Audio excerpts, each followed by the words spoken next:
지난 14일 금융당국은 삼성바이오로직스에 대해 고의 분식회계라는 결론을 내렸습니다. 이에 대해 삼성은 앞서 전해드린 대로 받아들일 수 없다며 행정소송 등의 방법으로 강경 대응에 나섰습니다. 삼바 분식회계를 둘러싼 논란이 본격적인 법정 공방으로 번지고 있습니다. 주요 쟁점들 정철진 경제평론가와 자세하게 짚어보겠습니다. 안녕하십니까? 네, 안녕하십니까? 네, 어느 정도 예상은 됐던 부분입니다. 삼성바이오로직스가 행정소송을 제기했고 집행정지 가처분 신청도 냈는데 이 같은 삼성의 대응에 대해서 재계 분위기는 어떻게 보고 있습니까? 그렇습니다. 예상했다 이런 반응이고요. 당초 이제 지난번 금융위 산하의 증권선물위원회가 고의적 분식회계 결정을 내렸을 때 그날 당일 삼성바이오에서는 행정소송을 하겠다라고 입장을 전했었습니다. 어제 같은 경우에는 행정소송과 함께 현재 거래 정지라든가 어떤 조치들이 있지 않습니까? 여기에는 이제 가처분, 그 집행정지 가처분 소송까지 함께 내고 있었기 때문에 아마도 삼성바이오 입장에서는 어느 정도 좀 시간을 두고 중장기전으로 가겠다 이런 포석도 함께 읽을 수 있었습니다. 네, 일단 집행정지 가처분 신청을 낸 것은 재무제표를 수정하지 않고 대표이사도 해임하지 않겠다.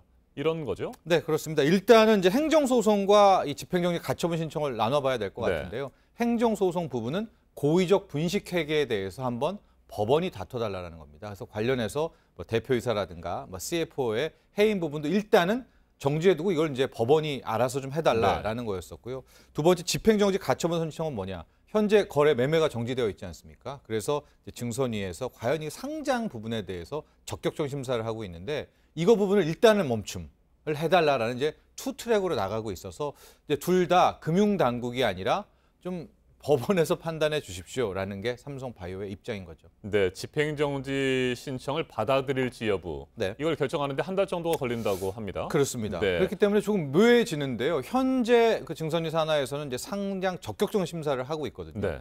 매매 이제 거래를 정지한 다음에 이 결과가 한 다음 주쯤에 나옵니다. 근데 지금 봤을 때는 아마도 상장에 문제가 있다라는 이제 가능성. 왜냐하면 여기서 적격하다라고 하면 바로 거래 정지를 풀려버리거든요. 그렇다면 그 다음 단계는 뭐냐? 한 20일 동안에 상장 폐지를 할 것인가 말 것인가를 두고 또 다른 이제 심사가 들어가게 되는데 어쨌든 법원이 여기에서 집행정지 가처분 신청을 받아들이면은 이 트랙도 완전 멈춰 버리는 거예요. 그래서 어제 최종국 금융위원장이 만에 하나 이 가처분 신청이 받아들여진다면은 현재 취하고 있는 거래 정지라든가 심사라든가 이 부분을 더 이상 진행할 수 없다라고 해서 큰 틀에서 보면 불확실성은 좀 더 커졌다 이렇게 볼 수가 있겠죠. 집행정지 신청이 받아들여지기를 현재 삼성 측에서는 바라고 있을 텐데 투자자들도 그렇겠죠. 투자자들도 그러면 주식 거래를 할 수 있으니까 방해가 되는 겁니까? 네, 그래서 소액 투자자 같은 경우에는 어제 같은 판단에서 좀 나름 좀 기대를 하고 있는 것 같은데 또 이제 반대편에서는 이것은 삼성의 시간 끌기다. 또 이렇게 맞서고 있는 여러 가지 의견들이 겹치고 있는 부분입니다. 현재 보험업법 개정안이 준비되고 있잖아요. 이 보험업법 개정안이 확정이 된다면 삼성물산이 가지고 있는 삼성생명이죠. 삼성생명이 가지고 있는 삼성전자 주식을 매각해야 되는데 이것을 매각하게 되면 지배 구조가 흔들리게 되고 그렇기 때문에 지금 이와 관련해서 계속 집행정지라든지 행정소송을 제기하는 건 아닙니까? 그렇습니다. 이제 그게 이제 상속, 경영권 승계 문제이기도 한데 삼성생명 같은 경우에 말씀하신 대로 보험업법이 통과가 된다면 이것은 금융회사이기 때문에 보유하고 있는 전자지분의 일부를 이제 팔아야 됩니다. 그게 막대한 자금인데 그것들 시장에 내놓으면 그냥 경영권을 삼성전자에 대한 지배권을 던지게 되니까 삼성의 입장에서는 어느 정도 실탄이 필요하고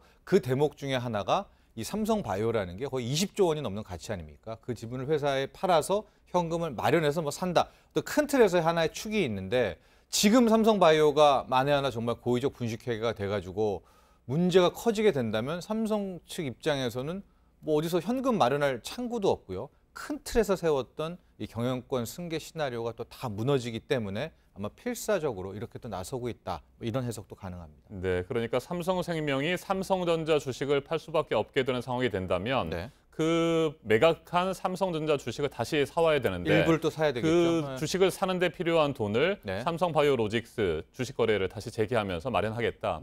이런 당초에는 그런 포석이 하나의 시나리오로 있었는데 현재는 굉장히 힘들어진 거죠. 현재까지 자, 그런데 행정소송이 길게는 3년 이상이 걸릴 수도 있다면서요? 네, 그렇습니다. 하다고 이번에 또 붙어있는 대목이 회계 전문가들도 굉장히 어렵다고 보고 있는데요. 이제 문제는 삼성바이오에피스라는 자회사, 그때 당시만 해도 삼성 바이오와 미국의 바이오헤젠이 같이 갖고 있었던 건데 그거의 회계 처리를 기존의 종속회사에서 관계회사로 바꾼 이 대목 아닙니까? 네. 바꾸면서 이제 자산 가치가 뭐 몇 조 원, 5조 원가량 이제 커지게 된 이 부분을 놓고 이제 법원과 삼성이 붙게 되는 건데요.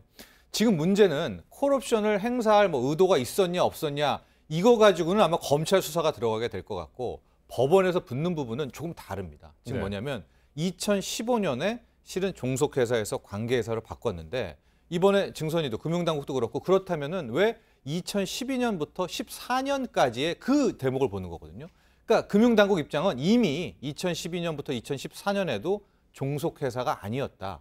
이미 관계회사였다. 즉 뭐냐면 바이오젠과 삼성바이오가 공동 지배하고 있는 회사였는데 이걸 왜 굳이 종속회사로 뒀다가 2015년에 확 바꿨느냐. 그러니까 그 2012년에서 2014년 부분을 보고 있는 거거든요.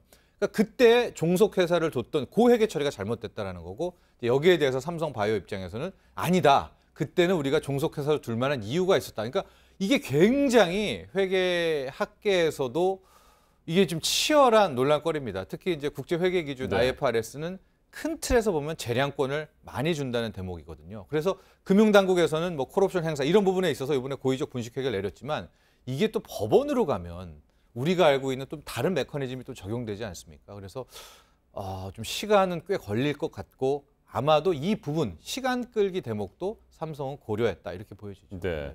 이재용 부회장의 재판과도 관련이 있지 않겠습니까? 행정소송을 제기한 부분은 그렇습니다. 이제 아까 인터뷰도 뭐 보셨지만은 지금 시민단체에서도 그렇고요, 여권 일부에서도 아마 그것 때문에 괜히 법원으로 간 게 아니냐. 이게 무슨 말이냐면 이제 대법원 판결이 남아 있는데 현재까지는 삼성바이오가 특검도 그렇고 뚜렷하게 이재용 부회장 재판에 쟁점이 된 적은 없었습니다. 근데 쟁점은 뭐냐? 구 삼성물산과 제일모직의 합병이 여기서 문제가 있었다라는 건데 지금 삼성바이오 이슈는 바로 여기 합병과도 연관이 되어 있거든요. 왜냐하면 제일모직 자산이 커지게 된 가장 큰 동인이 이 삼성바이오로직스의 고의 분식회계였기 때문에 만에 하나 이게 뭐 시간 끌기가 없이 바로 들어가게 된다면 대법원 판결에 분명히 특검도 이 이슈를 끌고 들어와서 봐라. 당국에서도 이 합병에 문제가 있었다고 보지 않았냐라고 하면 이재용 부회장이 힘들어질 수가 있기 때문에 삼성 입장에서는 이재용 부회장 대법원 판결에는 이 삼성바이오 이슈는 아예 빼고 들어가고 싶은 거고 그러기 위해서 한 좀 몇 년이 걸리게 될 행정소송에 들어갔다라는 것도 시민단체에서도 내는 하나의 해석이 됩니다. 알겠습니다. 행정소송의 결과는 꽤 긴 시간이 지나야 나올 것으로 보이고요. 한 달쯤 뒤에 나올 집행정지 가처분 신청 결과 그것부터 봐야 될 것 같습니다. 정철진 평론가님 말씀 잘 들었습니다.